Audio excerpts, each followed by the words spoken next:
Hi guys, this is Asal. I'm studying for the bar and I wanted to review my notes with you. So today I'm studying wills and trusts and I'm going to make a video about what are the basic concepts of wills and trusts and why do they actually save this class for the last semester of law school, because this is a big question. And also I would like to answer what it feels like to be in the last semester of law school. So let's start with that question. What does it feel like to see the finish line but not be there yet? It's just that it just feels like I've been running a marathon for all these years and I'm tired and I'm just kind of over it and I'm ready to get out there, but I'm not out there yet. So it just basically feels like you're running a marathon and your muscles are getting tired and you're just tripping over yourself, but you're there and you know you'll make it there no matter what, because at this point there's just no going back. I've gone too far. Here I am. No matter what, I'm going to finish up my law education. So why do they leave wills and trusts and things like community property for the last semester of law school? I've realized it's actually a lot into it. Philosophically, it'll really get you thinking about human relations and actually what does it mean to be human? Because for a class like wills and trusts, it's usually about someone who died and usually people are fighting over who gets more, and it can get very nasty. Families can turn against each other, brothers and sisters can turn against each other. So a lawyer's job is basically to calm them down and make sure that everything goes smoothly. So this class is very philosophical in my opinion, and actually very hard because it kind of makes you lose motivation in a way, because you're thinking to yourself that you live all this life working so hard and you earn all that property and you've earned all that status in society, and then suddenly you die. And what happens if you didn't make a will, and who gets your property? So it's kind of a little bit beyond life, it's after death, and it always seems like people are actually being tested. Like it feels like people's soul are being tested about how to deal with matters.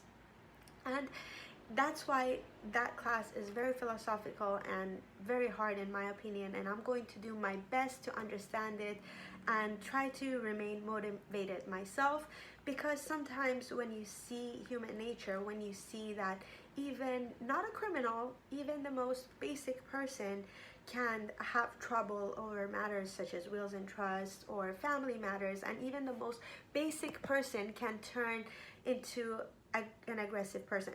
The next thing I'm studying right now is actually community property, and I've realized that actually that's a very hard subject too, because coming from a divorced family myself, I realized that how hard it is and how hard it can be on children, and how often parents or even family members, they'll use children as pawns, and it's all again fight over property.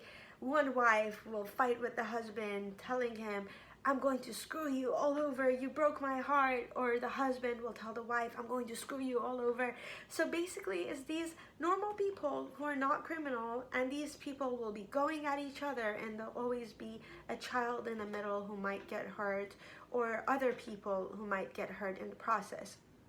So that's why I feel like these two classes, community property and wills and trusts, is one of the most challenging for me, because it goes beyond just memorizing definitions or beyond just analyzing, because other classes is someone breached a contract, that person might have been a singer or an actress, they just did not want to perform, they didn't do anything wrong necessarily, they didn't have to make any big philosophical life decisions. Yeah, there's criminal law where people get murdered and it all gets really nasty. Also, there's rape and burglary. But okay, that also I can understand. A person did something wrong and, they knew or they didn't know, who knows what went through their mind. That I also can understand. Now, what I'm trying to understand is how normal people, normal family members, brothers and sisters, children, mothers, fathers, cousins, aunts, all that. How people start to fight over property of a dead person.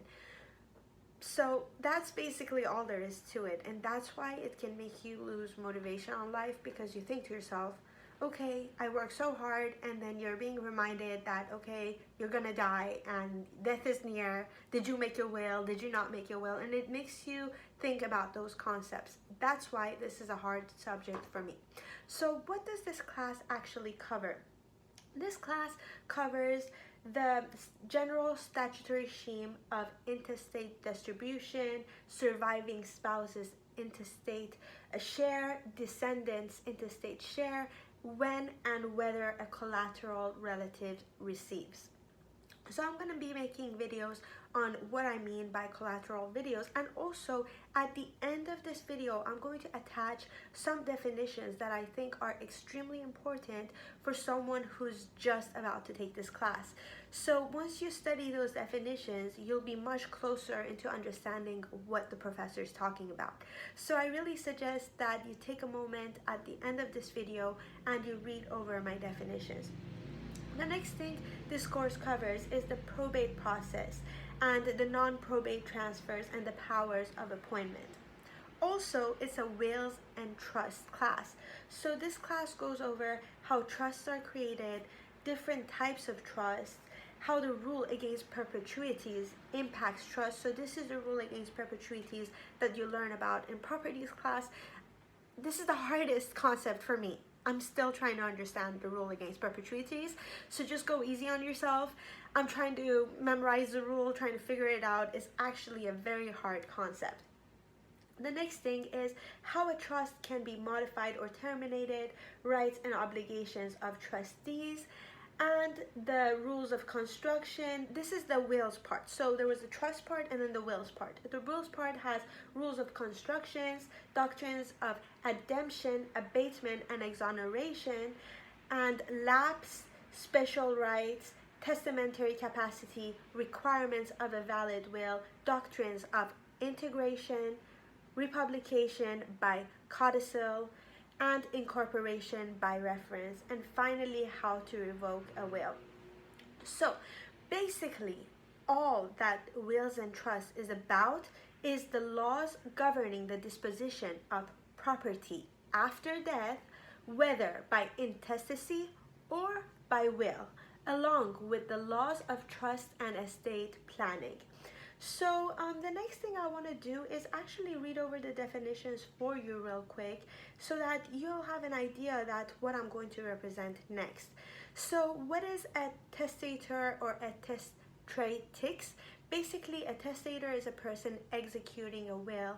What's a testate? A testate is when a person dies with a will. Intestate is when a person dies without a will. Personal representative is an executor or administrator distributing probate estate. What is an administrator? An administrator is a person distributing an intestate probate estate. What is a beneficiary devisee or a legatee? It is a person named in a will. Who is a heir? A heir is a person succeeding to property through intestacy. What is a bequest or devisee? Is a gift under a will. What is probate? Probate is property of descendant passing through will or intestate succession. What is a non-probate? A non-probate is property of descendant passing outside of a will or through will substitution, such as an inter vivos trust. And who is a descendant? A descendant is a person who has died. Decedent. I'm really horrible on pronouncing that word. Who is a decedent? A decedent is a person who has died. So that's pretty much everything. The next thing, posthumous children. I'm trying to learn that word. Take it easy on me. Posthumous children are children born after the death of the father. Non-marital children, these are children born outside of marriage.